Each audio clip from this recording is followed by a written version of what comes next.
Very good morning, students. Today we will find electric field intensity due to the infinitely long straight charge wire. And students, charge wire is always having the shape of what? Cylinder. Charge cylinder. Students, you can see in the diagram, I have taken this is what? Infinitely long. The length of this particular charge cylinder, charge wire, I don't know. Okay, so students, if you don't know the length, so I am unable to find out or unable to decide what charge on this particular wire. So in the next step, first you have to, the important thing you have to remember, this is very important thing, students, to consider a uniformly charged wire. This wire is what? Uniformly charged wire of infinite length, which is very important word, infinite length, having constant linear charge density. Students, what do you mean by linear charge density? In the 11th standard, you have seen that charge density. 11, that what? Linear charge density is represented by what? Lambda. Students, is a linear charge density. Is a wire. Charge density is given by what? Charge per unit length. Charge per unit length. The students, what is charge therefore? Charge is given by students Q equals to what? Lambda L. But this is an important thing. If I compare with the last derivation, this is what important thing. This is the difference. In the last lecture, we had in the last derivation, which is what? Electric field intensity at a point outside the charge sphere. That time we have taken only Q. But for a charge cylinder or charge wire, the value of Q is what? Lambda into L, because it's an infinitely long cylinder or wire. The students, we have to find the electric field intensity at a point P, which is at a distance of what? Small r.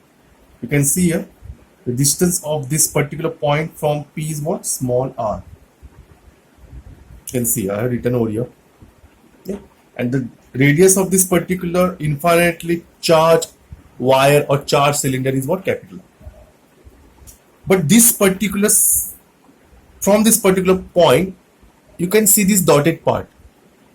Because wire is of the cylindrical shape, so symmetrical shape or symmetrical electric field will be distributed till point P. And we observe that this particular shape is what? Cylindrical shape. And this particular length, cylindrical Gaussian cylinder, this particular cylinder is called Gaussian cylinder. The length of this Gaussian cylinder, I'm going to take here what? Small n. Because through this point, we have drawn what? One Gaussian cylinder having some particular length, which is what? Small n. Okay, students? What exactly I'm going to solve over here? Students, in the next step, I consider this particular point in the air. That's why I told you epsilon equals to epsilon naught. This is the actual formula. So since k is 1, so epsilon equals to what? Epsilon naught. Okay. As I told you, since this point is of small area ds, what is the area here? ds.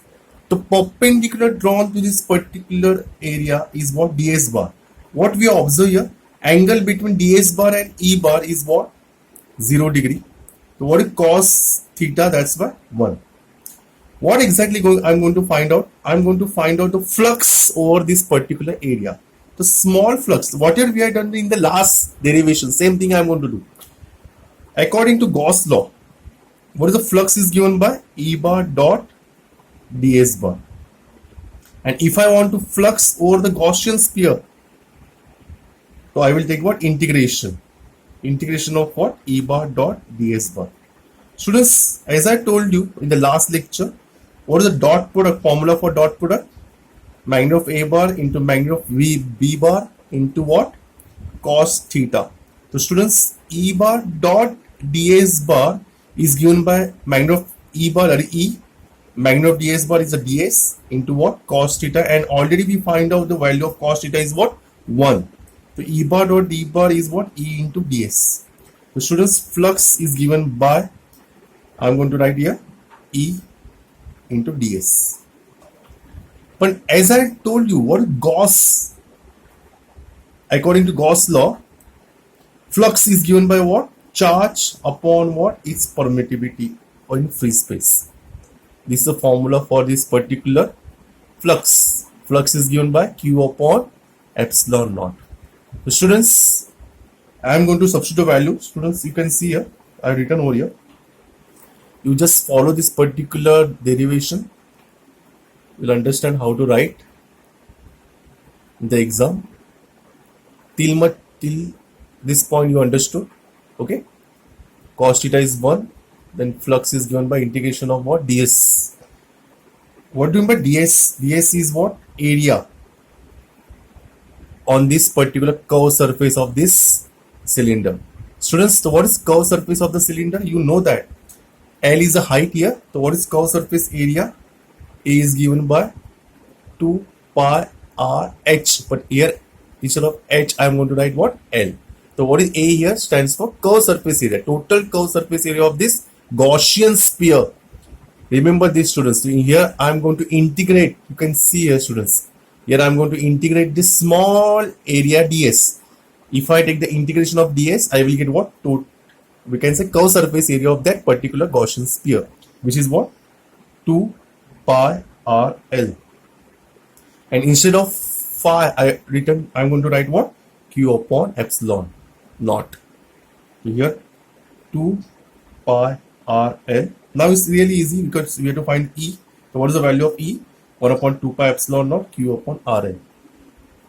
It's simple mathematics. And what is the value of Q? Already we found out here. What is the value of Q, students?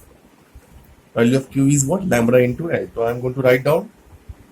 You can see in place of Q I can write lambda L. LL get cancelled. So what is the final formula? 1 upon 2 pi epsilon naught lambda upon R. So students, here lambda is what? Linear charge density. Remember this. Okay. And some note I have written over here. The direction of the electric field is directed outward if linear charge density is what? Positive. If linear charge density is positive, direction of E is always outward. And if lambda is negative, then it is what? Inward. Okay. I hope so you understood this particular derivation. In the next lecture, I will do the numerical based on this particular derivation. Thank you very much.